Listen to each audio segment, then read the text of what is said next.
Salut à toi et bienvenue dans l'épisode 2 des Sentiers de vie de Stécie qui s'intitule « Débrouille-toi un peu ».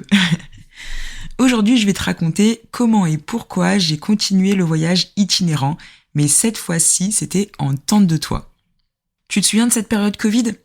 Quelle question, n'est-ce pas ? Bien sûr que tu t'en souviens. Eh bien, c'est ce fameux virus qui m'a amené à continuer et à tester un nouveau mode d'itinérance. Une belle période bien galère. Donc si tu te souviens, si t'as écouté l'épisode 1, on vivait à Port-Sainte-Foy-et-Ponchat dans une maison sympa, on y était bien, même si je n'envisageais pas de rester là-bas de longues années. Mais le Covid a accéléré notre départ. Mon proprio avait décidé de mettre en vente les maisons qu'il louait dans la résidence. Tu connais peut-être la galère du logement ? Eh bien, on l'a connue aussi. Je ne connaissais pas vraiment les lois de l'immobilier, alors j'ai cru qu'il fallait tracer le plus vite possible. Donc, petit tour sur le site des petites annonces le plus connu, un petit mail envoyé à des proprios qui louaient un appart à Hourtin-Plage. Et comme tu sais, parce qu'il y a toujours un mais, on pouvait louer cet appart que de septembre à juin, pour le libérer du coup pour la période estivale.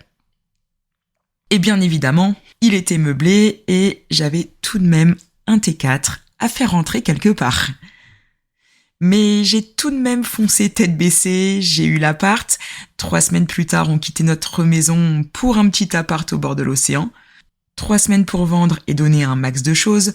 3 semaines pour trouver une solution pour stocker mes meubles. 3 semaines pour organiser les changements d'école. Mais 3 semaines plus tard, nous voilà arrivés à Hourtin. Mais nous étions à peine arrivés qu'il fallait déjà penser à une solution de logement pour l'été qui allait arriver. Donc dans un premier temps, je me disais, bon, cool, on va en trouver un de logement. Mais non, ça n'a pas été aussi simple. Ensuite, je me suis dit que on allait acheter un mobil-home et vivre quelque temps à l'année dans un camping. La bonne blague. Puis mes proprios m'ont proposé de re-signer un bail pour une nouvelle année, mais après l'été. Donc finalement, génial, affaire réglée pour la seconde période de septembre à juin, mais ça ne réglait pas du tout mon problème pour les 2 mois d'été qui allaient arriver. Et là, l'idée d'acquérir un camion aménagé m'est revenue. J'avais pensé à tout, au plan, à l'aménagement, aux matériaux, au budget. Mais gros flop, je n'ai jamais trouvé de camion. Bah oui, avec le Covid, c'est devenu une mode. J'ai donc repris mes recherches et j'ai découvert la tente de toit. Waouh, concept de fou, bien que les tentes de toit sont quand même très onéreuses. Cela dit, c'était une solution pour nous permettre de voyager sans dépenser un rond pour l'hébergement. Et ça tombait plutôt bien. J'étais en formation couture, au chômage et on n'avait pas trop de thunes. Alors comment j'ai choisi notre tente de toit ? Donc déjà, il fallait connaître la charge que supportait le toit de ma voiture, se renseigner sur les tentes de toit, je n'y connaissais absolument rien. Et en plus, je voulais quand même une tente de qualité. Puis le temps pressait un peu, l'été approchait, il fallait une tente qui soit livrée avant de lâcher l'appart, donc c'est-à-dire le 30 juin. Avant le 30 juin. Donc je me suis dit bingo finalement, enfin presque, parce que une galère, oui mon capitaine, le délai de livraison. Donc la tente arrivait quelques jours après la date à laquelle on devait quitter l'appart. Bonne nouvelle, j'ai pu la faire livrer chez un copain qui, au passage, m'a hébergé quelques jours, mais qui m'a permis d'installer ma tente à l'aide de l'opticien qui était en bas de chez lui. Oui, pour installer une tente de toit sur une voiture, il vaut mieux être 3 ou 4, mais pas 2, parce que ça pèse quand même quelques dizaines de kilos quand même. Me voilà avec la tente installée et donc parti pour les 2 mois d'été avec l'éleveur de Pokémon. Sa sœur a rejoint le voyage qu'en août. Mais quel bazar! L'organisation de la voiture était totalement merdique. J'avais pris des choses dont nous n'avons jamais eu besoin. La voiture était pleine à craquer. Bref, l'horreur. Et c'était donc ma première erreur. Pour te donner une idée, on n'a quasiment pas eu besoin de faire de lessive pendant 2 mois. Alors que le concept voudrait le strict minimum. Et tu te doutes bien du coup qu'il y a eu une deuxième erreur. La plus importante et sans doute la plus triste, celle d'avoir pensé que notre gros chat allait kiffer l'aventure. Tu parles, il s'est barré au bout de 3 jours d'itinérance. La dépression. Ces 3 derniers jours, nous les avons commencés en passant par Montauban, Avignon, Orange, pour rejoindre ensuite un camping où se trouvait la famille de Belgique à Château-Renard. Nous n'avions pas de réel itinéraire, juste des dates clés pour rendre visite à quelques-uns de nos proches sur leur lieu de vacances ou chez eux. Autrement, les villes et les arrêts étaient plutôt improvisés, assez aléatoires. Puis, quand on était à Château-Renard, j'en ai eu un petit peu ras-le-bol de la sédentarité, de voir ma tente de toit dans un camping, parce que on prend vite goût à cette liberté. Alors, on a pris la route pour rendre visite, cette fois à une copine d'enfance près de Métamise, dans le Vaucluse. Stylé le nom du bled, non? La copine nous a fait découvrir des champs de lavande et les hauteurs du coin en 4x4. Ça secouait, mais qu'est-ce qu'on a ri. Et son mec de l'époque qui nous racontait des histoires qui font peur à la tombée de la nuit, génial. Juste avant d'aller dormir dans la tente de toit, c'était épique. Ensuite, on a repris la route vers les Landes, où nous avions dormi une nuit près d'un camping réservé aux transporteurs. Il y avait des tables de pique-nique et des toilettes. Le luxe. Autant dire qu'on en avait profité pour se laver grâce au lavabo qui était présent. Et rien que là, tu te dis qu'il ne faut pas grand-chose pour être heureux. D'ailleurs, il en est allé de même pour les douches froides. On était juste content de pouvoir prendre une vraie douche sans avoir besoin de dégainer notre douche solaire.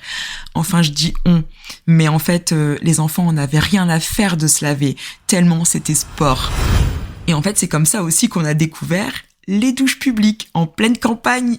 Il en existe. En fait, pour nous laver, je crois qu'on a presque tout testé. Donc la douche froide, la douche solaire froide ou tiède, en bricolant un rideau de douche grâce à un arbre et le coffre de la voiture, la douche solaire dans les toilettes turques aussi. What? Je te jure qu'on l'a fait. Bah oui, parce qu'en fait, finalement, s'il y a bien des toilettes qui sont quasiment toujours propres, ce sont bien les toilettes turques.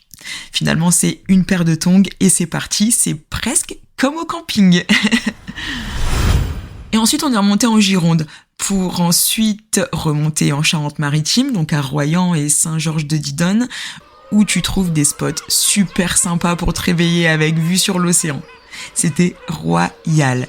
Nous sommes ensuite remontés à Nantes pour faire un petit coucou à la famille, pour redescendre ensuite à La Roche-sur-Yon, visiter la ville entre autres, et à Saint-Gilles-Croix-de-Vie, où là je me souviens qu'on s'était pris une espèce d'averse pendant le repas, histoire de nous rendre la vie facile, et on a terminé, alors on n'a pas vraiment terminé, mais on s'est rendu ensuite à La Rochelle.